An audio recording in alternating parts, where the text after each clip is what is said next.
के chairman PTI की senior सहाफियों से गुफ्तगू। लगता है अप्रैल में एस्टैब्लिशमेंट इलेक्शन की तरफ जा रही है। इमरान खान का कहना है कि परवेज इलाही को जब कहेंगे असेंबली तोड़ देंगे। 11 जनवरी से पहले एतमाद का वोट ले लेंगे। 2 असेंबलियां टूटने पर इंतखाबात करवाना पड़ेंगे। इमरान खान का मजीद कहना है कि अच्छा खिलाड़ी वही होता है जो हर बॉल पर ना खेले। जी बिल्कुल, चेयरमैन पीटीआई ने सीनियर सहाफियों से गुफ्तगू की है। उन्होंने कहा कि लगता है अप्रैल में एस्टैब्लिशमेंट इलेक्शन की तरफ जा रही है। परवेज इलाही को जब कहेंगे असेंबली तोड़ देंगे। 11 जनवरी से पहले एतमाद का वोट ले लेंगे। 2 असेंबलियां टूटने पर इंतखाबात करवाने ही पड़ेंगे। अच्छा खिलाड़ी वही होता है जो हर बॉल ना खेले।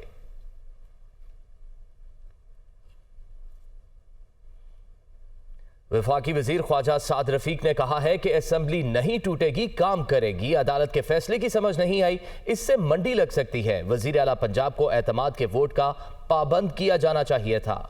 जबकि फैसला चैलेंज करेंगे। सियासत का नया दौर शुरू होने वाला है। नवाज शरीफ अगले माह पाकिस्तान में होंगे। वो लाहौर में तकरीब से खिताब कर रहे थे। ये जो नई जमात बनाई गई थी प्रोजेक्ट इमरान, इसने बड़ा गंद मचाया है। असेंबली क्यों तोड़ी जाएगी भाई? असेंबली तोड़ने के लिए बनती है, असेंबली कानून साजी के लिए बनती है, असेंबली सर्व करने के लिए बनती है, असेंबली फैसले करने के लिए बनती है। असेंबली नहीं टूटेगी इंशाल्लाह ताला, असेंबली रहेगी, काम करेगी। आपने वैसे भी ब्लफ कॉल की थी। आप असेंबली तोड़ना चाहते भी थे, नहीं भी चाहते थे। तोड़नी होती तो केपी की असेंबली तोड़ लेते। ये जो फैसला आया है, इस फैसले की हमें समझ नहीं आई, क्योंकि इस फैसले के नतीजे में मंडी लग सकती है। यहाँ पे वोट ऑफ कॉन्फिडेंस आईनी तकाजा है, उस पर असूली तौर पर बाउंड किया जाना चाहिए था वजीर आला को कि आप फलां तारीख को या इतने दिन में लें। तो हम समझते हैं हमारे साथ इंसाफ नहीं हुआ, और हम इस पर गौर कर रहे हैं कि हम सुपीरियर कोर्ट के अंदर जाएं, इस फैसले को चैलेंज करें।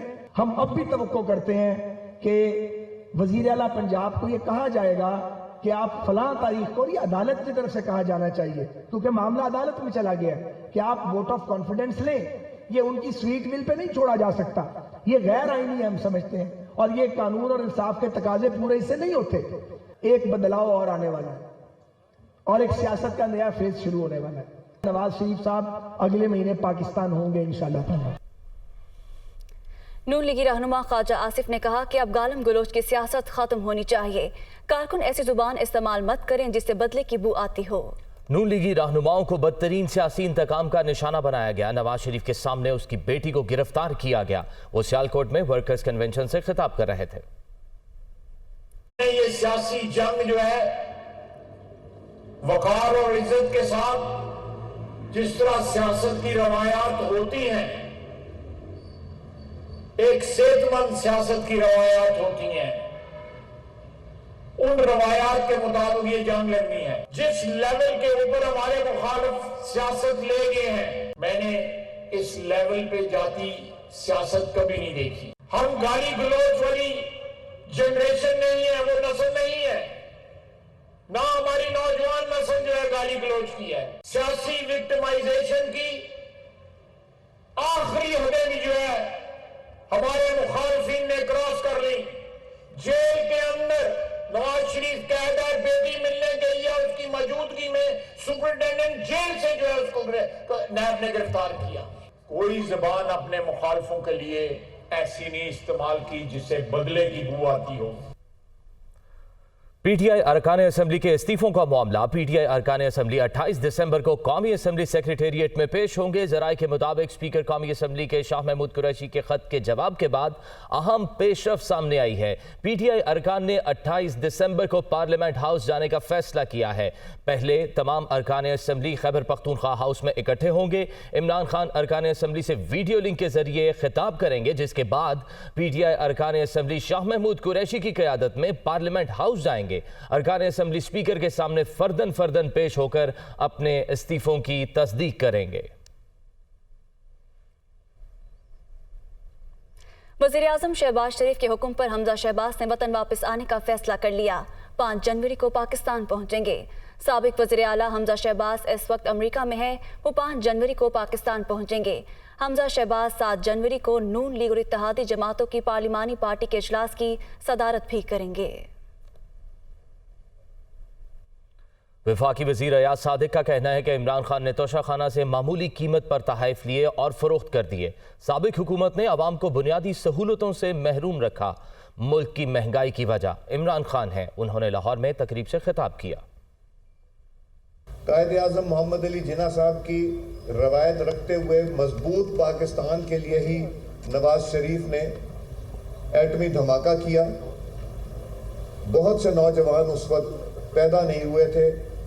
वो जो दिन गुजरे आप भी जानते हैं कि वो बहुत टेंस दिन थे। वो बहुत ऐसे दिन थे कि जिसमें हमें नहीं पता था कि हिंदुस्तान हम पे हमला कर देगा या हमें अपना दिफा करना है, कैसे करेंगे। और उस दिन जो धमाके नवाज शरीफ साहब ने एटमी धमाके किए ना किए होते तो शायद हिंदुस्तान ये सोच के कि पाकिस्तान के पास एटमी ताकत नहीं है, वो हम पे कई दफ़ा हमले कर चुका होता।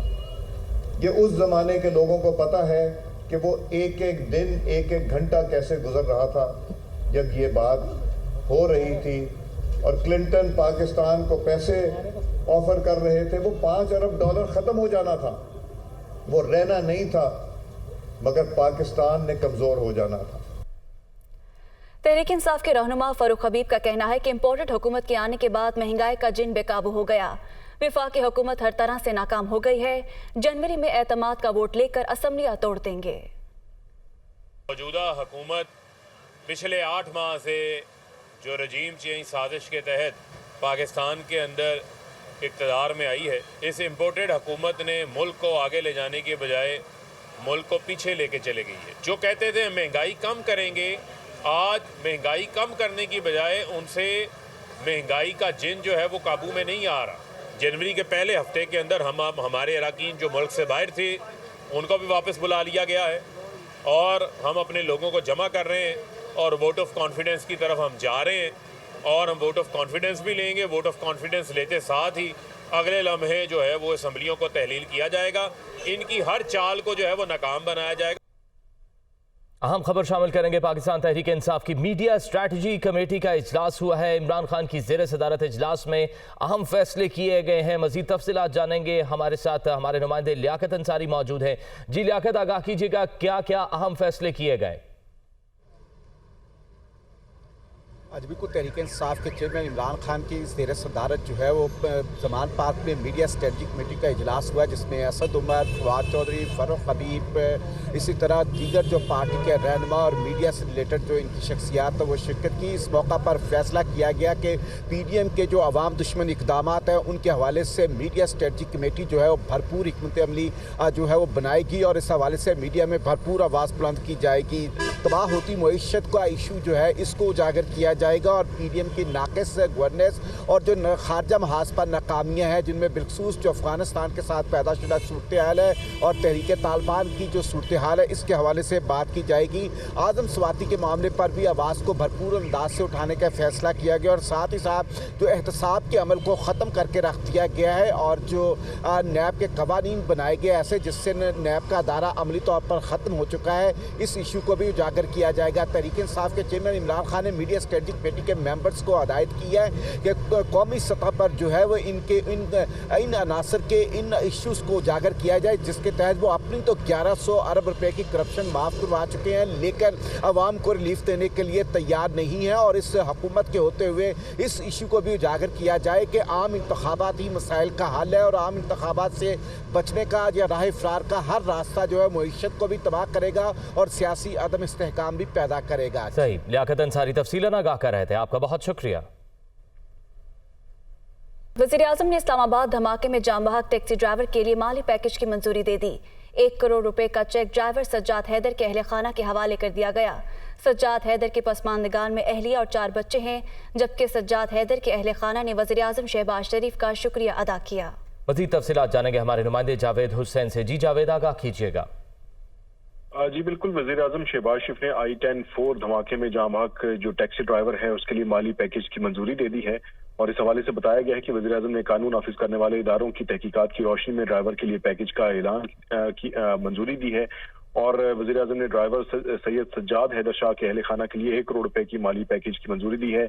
और इस हवाले से तहकीकात में बताया गया था कि सैयद सज्जाद हैदर शाह का दहशतगर्दों या उनके मंसूबे से कोई ताल्लुक नहीं था, जबकि टैक्सी ड्राइवर जो है वो उसकी टैक्सी में 23 दिसंबर को इस्लामाबाद के सेक्टर I-10 में धमाका हुआ था। और इस हवाले से जो तफसीलात सामने आई हैं उसमें बताया गया है कि वो रावलपिंडी मुस्लिमाबाद ढूक सईदा में रहाइश पजीर था और इनका जो है वो अब दहशतगर्दी से किसी किस्म का कोई ताल्लुक सामने ना आने पर वज़ीर आज़म ने उनके हवाले से 1 करोड़ रुपए की माली पैकेज की मंजूरी दी है और ये इमदाद जो है वो उनके अहले खाने तक पहुंचा दी गई है।